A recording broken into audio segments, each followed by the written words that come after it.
एक समय की बात है, एक ब्राह्मण दंपत्ति की कोई संतान नहीं थी, जिस कारण वह बेहद दुखी थे।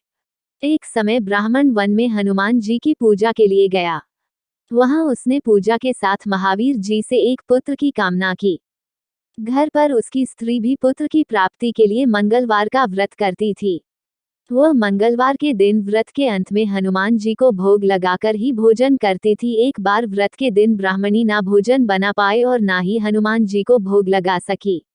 उसने प्रण किया कि वह अगले मंगलवार को हनुमान जी को भोग लगाकर ही भोजन करेगी। वह भूखी प्यासी 6 दिन तक पड़ी रही। मंगलवार के दिन वह बेहोश हो गई। हनुमान जी उसकी निष्ठा और लगन को देखकर प्रसन्न हुए। उन्होंने आशीर्वाद स्वरूप ब्राह्मणी को एक पुत्र दिया और कहा कि यह तुम्हारी बहुत सेवा करेगा। बालक को पाकर ब्राह्मणी अति प्रसन्न हुई। उसने बालक का नाम मंगल रखा। कुछ समय उपरांत जब ब्राह्मण घर आया तो बालक को देख पूछा कि वह कौन है। पत्नी बोली कि मंगलवार व्रत से प्रसन्न होकर हनुमान जी ने उसे यह बालक दिया है। ब्राह्मण को अपनी पत्नी की बात पर विश्वास नहीं हुआ।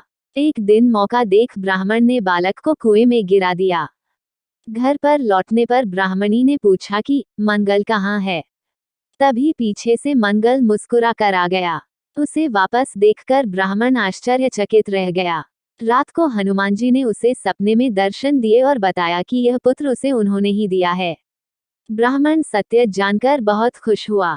इसके बाद ब्राह्मण दंपत्ति प्रत्येक मंगलवार को व्रत रखने लगे। जो मनुष्य मंगलवार व्रत कथा को पढ़ता या सुनता है और नियम से व्रत रखता है, उसे हनुमान जी की कृपा से सब कष्ट दूर होकर सर्व सुख प्राप्त होता है और हनुमान जी की दया के पात्र बनते हैं।